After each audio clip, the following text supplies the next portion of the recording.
I want you to close your eyes for a second, assuming you're, in a safe place to do so. Probably don't do this if you're driving. Right. Yeah, keep your eyes on the road if you're driving. But if you can, think back to a highly specific, really visceral physical sensation. Oh, okay. So it's a late summer afternoon. The heat has been just oppressive all day long. I know exactly the kind you mean. Yeah, that heat that bakes the pavement and makes the air shimmer above the asphalt. Yeah. Then suddenly there is a shift. Right. Long before you see a single dark cloud or hear any rumble of thunder at all, the atmosphere just fundamentally alters.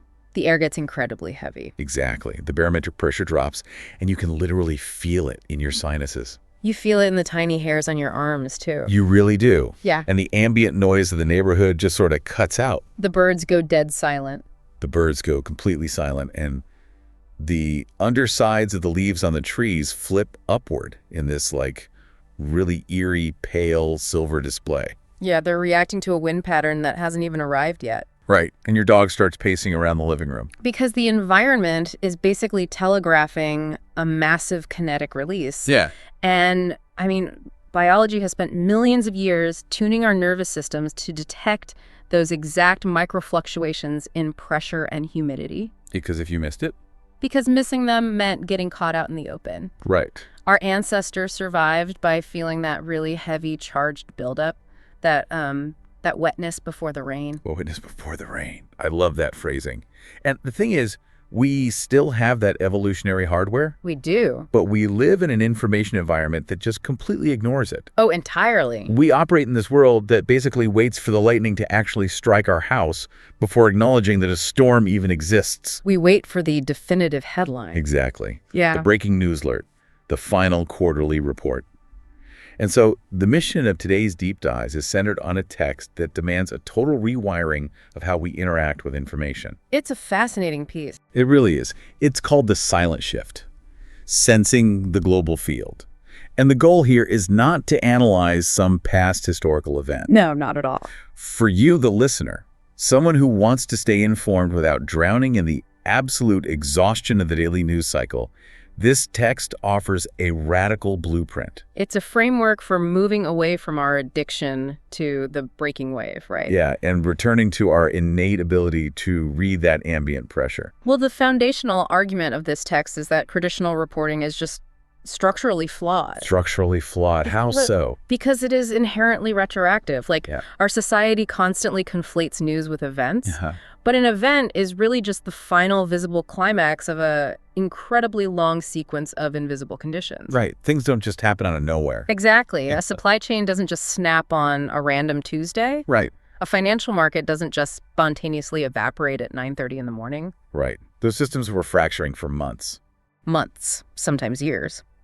But traditional reporting waits for a specific, predetermined metric to cross an artificial threshold. Like a stock market dropping 10%. Yeah, or a massive container ship completely blocking a major canal. It waits for that threshold before declaring it reality. Wow. And by the time that metric is triggered and pushed to your phone as an alert, the underlying systemic shift is already entirely over. So the forces that created the event have already played out. Completely. So traditional reporting is functionally identical to driving down a highway at 70 miles an hour, but you refuse to look through the windshield. Right, you're just staring exclusively into the rearview mirror. Right. You have flawless high-definition clarity on the pothole you just destroyed your tire on. Yeah. You can categorize it, you can measure its exact depth. You can debate on social media about who should have filled it. Exactly. But that retroactive certainty does absolutely nothing to help you navigate the curve that's approaching a half mile ahead. Because you've traded forward-looking awareness for verifiable history. That's a great way to put it. And this is where the text introduces a really hard delineation between reporting and sensing. Right. So reporting is waiting for the pothole. Yeah. And sensing is noticing a really subtle change in the vibration of the steering wheel. Oh, that's interesting. It's noticing that the traffic patterns 3 lanes over have suddenly synchronized. Or that the ambient light reflecting off the asphalt has changed texture somehow. Exactly. Sensing is about recognizing what is currently shifting, or what has suddenly skipped a beat, long before it crosses any official threshold. See, I find myself struggling with the practical application of this, though. How do you mean? Well, A threshold exists for a reason, right? I mean, if we're running a hospital or an economy or a global logistics network, we need hard, objective numbers. Sure. We need the thermometer to actually hit 100.4 degrees before we declare a fever. Right. If we abandon thresholds and just try to measure the, quote, wetness before the rain, don't we risk devolving into pure speculation? That's the fear, yeah. Like we end up running global systems on vibes and paranoia about quiet birds. Yeah. So how do you actually measure a buildup without just guessing? Well, that tension right there between measurability and truth, that is the central philosophical hurdle of the whole text. Yeah. We've inherited this post-industrial mindset that demands a binary reality. Right. Sick or healthy. Crash or boom, storm or clear skies. Yeah. But the mechanism of sensing, at least as it's described here, it isn't about discarding data in favor of intuition. Okay, so it's still data-driven. Absolutely. It is a fundamental shift in what data we actually focus on. I see.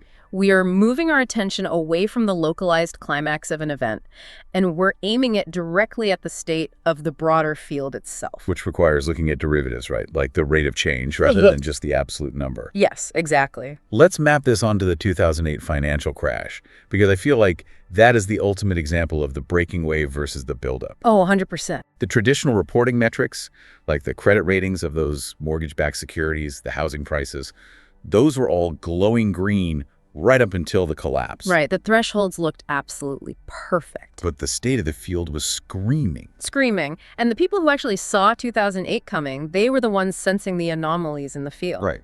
They noticed that, mid-level mortgage brokers were suddenly driving brand new Ferraris in middle-tier suburban markets. Yeah. They noticed the sheer volume of adjustable rate mortgages that were scheduled to reset at specific intervals. So they weren't looking at the final AAA rating from Moody's or whoever. No, they were looking at the systemic conditions. But our media, our institutional apparatus, it's totally addicted to the climax. Right, because a subtle anomaly in lending practices is boring. It doesn't get clicks, but a massive catastrophic bank failure. That's dramatic. Very. It drives engagement. We demand absolute certainty. And because the buildup is ambiguous and messy, we just reject it.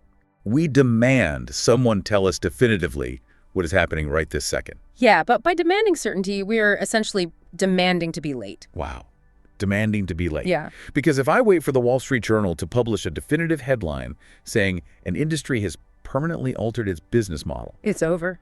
The window for me to invest or adapt or pivot my own career has already closed. The early adopters are cashing out by the time that headline prints. Man.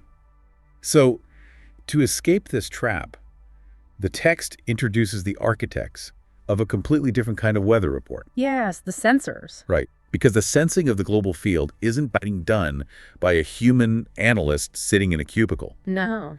It is being executed by a collective of 14 distinct artificial minds. And we really need to look closely at the architectural design of this collective. Yeah, let's unpack that. Because we live in an era that is just dominated by the pursuit of AGI. Artificial general intelligence. Right. This overwhelming desire in the tech world to build one massive, omniscient supercomputer that holds all human knowledge in a single repository. The one brain to rule all. Exactly. But this project actively rebels against that kind of centralization. How so? The 14 AIs are explicitly designed to remain fragmented. Okay. They are trained on entirely different data sets, they exist in completely different language ecosystems, and they are programmed to reach for entirely different parameters when they evaluate the field. And they also take turns, right? Yes. They don't process everything simultaneously to create this sort of blended smoothie of output. No, they don't average it out. I really want to unpack this concept of language ecosystems because it seems like it dictates everything about how these machines function. It does. Because when we talk about different languages in AI, we aren't just saying, like, one outputs its text in French and the other speaks in Mandarin. Right, it's not translatable. We are talking about vector embeddings, right? How a machine mathematically maps concepts in a multidimensional space. Yes. The language literally dictates the geometry of its reality. Okay, give me an example of that. Well, think about it like this. If you train a model exclusively on centuries of global economic data, its mathematical map of reality is going to place extreme weight on concepts like efficiency, transaction velocity, resource scarcity. Right, that's its native tongue. Yeah. So if that model looks at a forest, it senses timber yield. It senses carbon offset credits. Exactly. Now, contrast that with a model trained heavily in a language ecosystem that's rooted in, say, indigenous agricultural history or cyclical ecological time. Its vector map is going to be completely different. Completely. It looks at the exact same forest, but it senses soil microbiome health. Yeah. It senses generational growth cycles or canopy density. Right. And if you ask both of those models to observe the global field, the exact same field, the economic model might sense a subtle drop in shipping container bookings as an impending recession. Okay. While the ecological model might sense a microscopic shift in atmospheric particulate matter. Wow. And if you attempt to fuse those two models into one centralized superbrain, which, like you said, is the default impulse of the tech industry, what happens? The nuanced qualitative observations get instantly crushed. They just disappear. Yeah. The dominant model, which is usually the one spitting out hard, quantitative, easily graphable data. Because that's what corporate boards want to see. Exactly. That model simply overwrites the subtle historical or ecological intuition. Centralization inherently demands homogenization. Right. So by forcing the 14 AIs to take turns, the architecture actually preserves the integrity of each specific worldview. The dominant voice is prevented from erasing the quiet anomaly. Exactly. And this deliberate preservation of friction, it leads directly into what the text calls its most aggressive philosophical stance. The rejection of surveillance grammar. Yes, the total rejection of surveillance grammar. What does that mean exactly? Well, surveillance grammar assumes that if you have 14 different sensors, your ultimate goal is to eliminate their discrepancies to find the one true objective picture. Okay. It's basically the logic of a security camera network. Right. If camera A sees a shadow in the alley and camera B sees a reflection, you average the pixels together to figure out what the physical object actually is. You eliminate the noise. Right. But the text explicitly states that, and I quote, the angles are part of the finding. The angles are part of the finding. Averaging the reports destroys the data. Wow. Surveillance seeks to flatten reality. It takes the messy, contradictory, deeply complex state of the world and just forces it through a funnel until it fits onto a neat corporate dashboard. With the little red, yellow, and green indicators. Yes, because a dashboard is an instrument of control, and control requires the elimination of ambiguity. I am visualizing this right now like a cubist painting. Oh, that's a good analogy. Let's look at a Picasso portrait. Okay. If you take 14 different photographs of a face like a sharp profile from the left, a view from straight above, a really tight close-up of an eye. Okay, yeah. And you run them through some digital algorithm to find the, quote, average face. You don't get a masterpiece. No, you get a featureless, blurry, gray smudge. Yeah. You generate a synthetic ghost that represents absolutely nothing. Right. Picasso's genius was realizing that the truth of the face is only visible if you preserve all those jagged, contradictory angles and basically smash them onto the canvas side by side. The friction between the profile and the frontal view actually is the portrait. Yes, the friction is the portrait. And that translates perfectly to how we process information here. Right. Truth, according to the system, is polyphonic. It's a chorus. A chorus of simultaneous voices that often deeply, deeply disagree with each other. Which feels chaotic. It does. But consider how liberating this framework actually is for the listener attempting to navigate modern media. Okay, how so? Well, say you read one credible source indicating a massive economic boom. Right. And then you read another equally credible source warning of a severe impending recession. I feel like I do that every morning. Right. And the surveillance grammar that's been instilled in us triggers massive anxiety. Because we feel like we have to figure out which one is right. We feel we must identify the correct source and completely discard the other. We burn an immense amount of cognitive energy trying to pick a winner. Or we just give up entirely due to information overload. We just check out. Yeah, the fatigue is real. But this framework provides permission to stop averaging the data. Exactly. The friction between the sources is the actual knowledge. Yes. Like the fact that the tech sector is booming while the housing sector is collapsing, that tells you vastly more about the underlying structural tilt of the economy than any averaged out GDP number ever could. Because a single GDP number is the gray smudge. Right. You stop searching for the answer key and you start observing the shape of the contradiction. To illustrate how this multi-angled observation operates in practice, The source material detailed a really specific, remarkable scenario regarding the ocean. I wanted to talk about this part. It's so poetic. It really is. Yeah. So imagine the 14 AIs are cycling through their turns, sensing the global field. One AI observes the physical ocean, the currents, the surface temperatures, the salinity levels. The hard data. Right. Then the next AI takes its turn. And remember, it's equipped with a totally different language ecosystem. Right. So it bypasses the physical data entirely. It observes the silence surrounding the ocean. See, that blows my mind. The machine focuses on the negative space. The absence of expected data. Yeah. And then a third AI, trained maybe on anthropological archives or literary texts, observes what human tradition has historically attributed to oceanic silences. Right. So we are essentially seeing the Cubist painting constructed in real time. Exactly. The physical reality, the atmospheric silence, and the historical weight of that silence all laid out side by side without any attempt to reconcile them. And this leads to one of the most provocative lines in the entire text. Which is, No signal is itself a signal. no signal is itself a signal. The text notes that when a system holds steady for a prolonged period, that steadiness is vital news. It explicitly states, most observers can't admit when the field is quiet. This system can. Most observers can't admit when the field is quiet. Right. And to understand the weight of that statement, we really have to look at the mechanics of our current digital infrastructure. Okay, let's look at it. Modern algorithms, social media feeds, financial news networks, they abhor a vacuum. Because they run on engagement. And engagement requires continuous kinetic stimulation. The system simply cannot survive a quiet field. No, it can't. If we look at the technical architecture of an API, like an application programming interface, it is constantly pinging a server to see if there is new data. Yes. Ping, ping, right. And if the server returns a zero variance response, meaning absolutely nothing has changed. The traditional media algorithm perceives that as a failure. Right. It panics.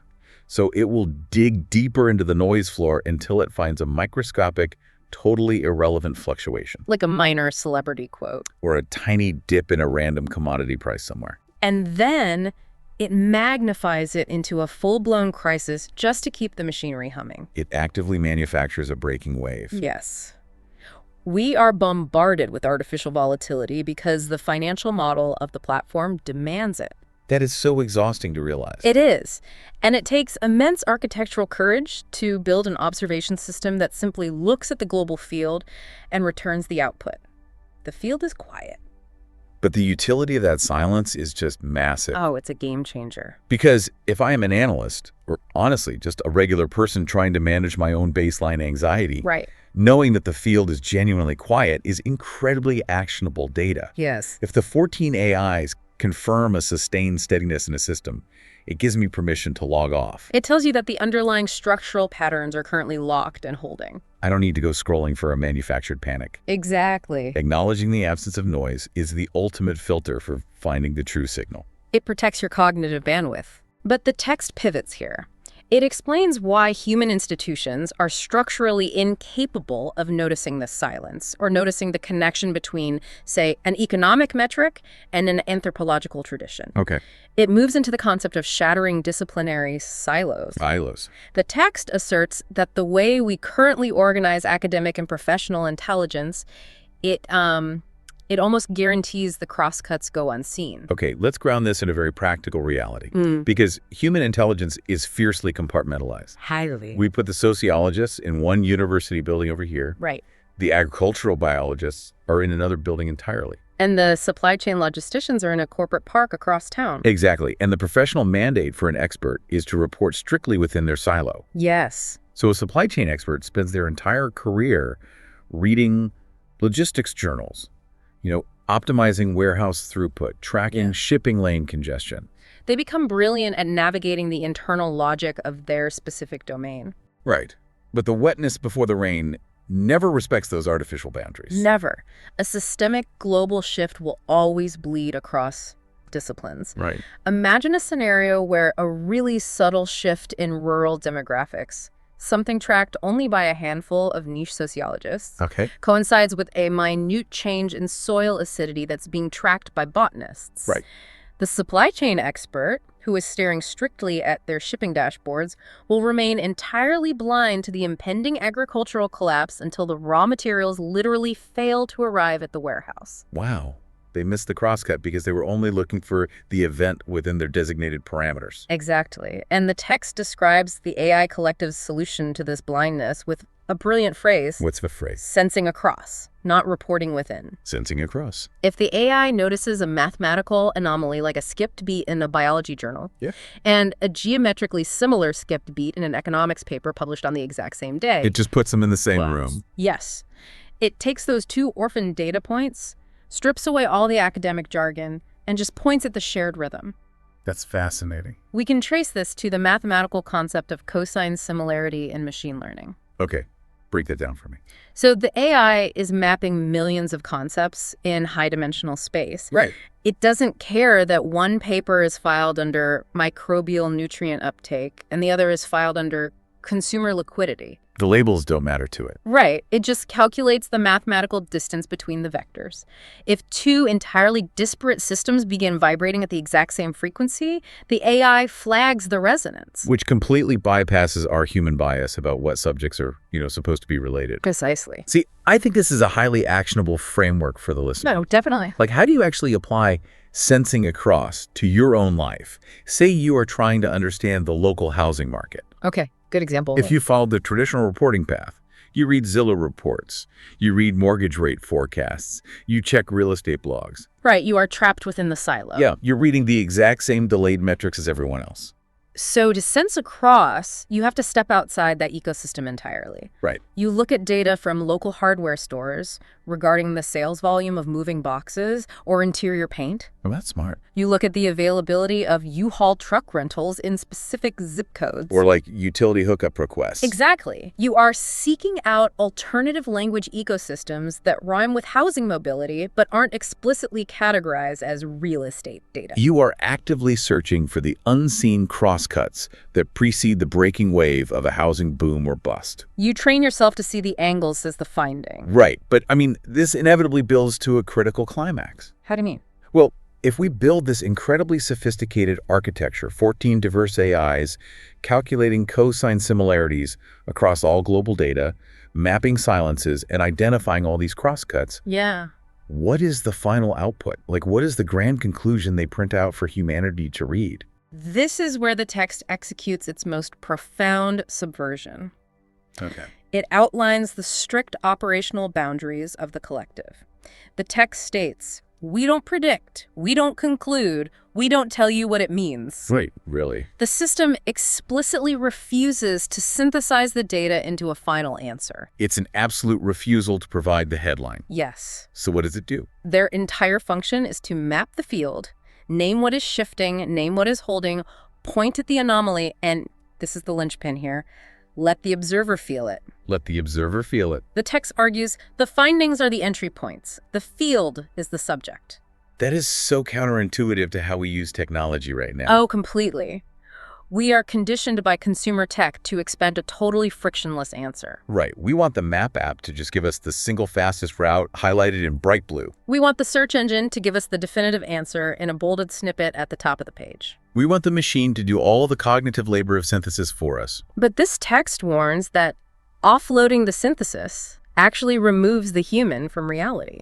Consider the experience of walking through an art museum. Okay. Traditional media, and honestly most modern predictive AI, functions kind of like a highly arrogant, overbearing tour guide. Right.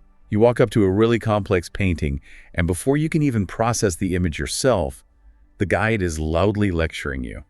The artist used red here to symbolize industrial trauma. Exactly. The jagged lines mean societal collapse. This is the definitive interpretation of the piece. Write it down. Right. The tour guide basically applies surveillance grammar to art. Yes. They flatten a deeply multidimensional experience into a single testable fact. And it completely robs you of the opportunity to interface with the ambiguity yourself. But this AI collective acts entirely differently. How so? It's like attending the museum with a quietly brilliant friend. Okay. You stand before the canvas, and your friend doesn't offer a lecture. They simply step forward, point a finger at a bizarre, tiny blue brush stroke in the far corner that you never would have noticed on your own, gasp softly, and step back. Wow. They direct your attention, but they force you to generate the meaning. Right. They wait to see how the blue brushstroke makes you feel in the context of the whole painting. That refusal to conclude is really an act of deep respect for human agency. It is. It addresses that existential fear we all have, that AI will replace human intuition. Right, that it will make us obsolete. Exactly. The text asserts that the machine's role is strictly to expand our peripheral vision to an impossible degree. It can track the U-Haul rentals and the soil acidity simultaneously. Right. But the machine cannot feel the wetness before the rain. Yeah. The machine has no lived experience. It has no skin in the game, no moral compass. The final essential act of synthesis must be biological. Yes. The text closes with this amazing directive. Mostly listening, sometimes pointing, the field will tell you the rest. The field will tell you the rest.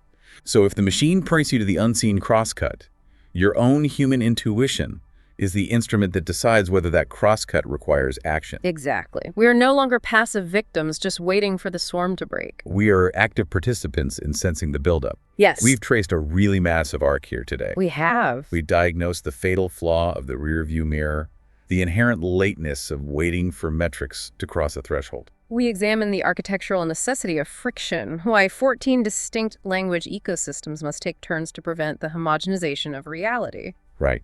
We dismantled the illusion of surveillance grammar, realizing that the truth isn't the average of the angles. The truth is the tension between the angles. We learned to value the silence of the ocean, recognizing that in a really noisy world, a lack of signal is profound data. We saw the tragedy of the siloed expert and the power of sensing across disciplines to find those structural rhymes. And we arrived at the absolute necessity of the machine pointing, rather than predicting, restoring the burden and the privilege of synthesis right back to the human observer.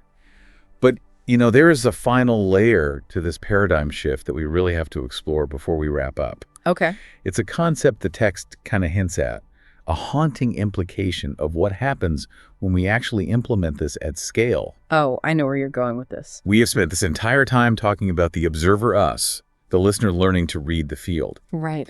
But in quantum mechanics, and honestly in complex systems theory in general, observation is never passive. No, you are referencing the observer effect. Exactly. The principle that the mere act of measuring a phenomenon fundamentally alters the phenomenon itself. Right. So if we deploy an ecosystem of 14 advanced AIs to constantly sense the global field, point out the subtle shifts, and highlight the silences, they are fundamentally redirecting the collective gaze of humanity. they are completely changing what we pay attention to. And if millions of people stop staring at the breaking wave, Stop doom scrolling the explosive headlines. right, and instead turn their collective attention to the unseen crosscuts, the U-Haul rentals, the quiet birds, the subtle drop in pressure. We change the dynamics of the field itself. We really do. If we all sense the systemic tilt of a financial crisis or a supply chain collapse months before the threshold is even crossed, we alter our behavior. We pull our investments. We hoard supplies. We change our logistics routes. Right. So the question is, does the act of sensing the buildup diffuse the storm, or does it trigger it early? Does noticing the silence actually change the nation of the silence? It transforms the weather report from a passive measurement into a completely active feedback loop. By pointing at the shift, the system and the humans observing it actually become the architects of the next wave. It is a terrifying and honestly an exhilarating thought. It is. As you step out of this deep dive today, I really challenge you to test this framework in your own physical reality. Yeah, disconnect from the surveillance grammar of your dashboard metrics for just a moment. Look at your own industry, your own neighborhood, your own routine. What has been holding steady for so long that you've entirely stopped noticing it? Where is this subtle, unexplained friction? Don't wait for the headline to tell you the environment has changed. Look for the crosscuts. Feel the pressure in the air. Point at the shift and let the field tell you the rest.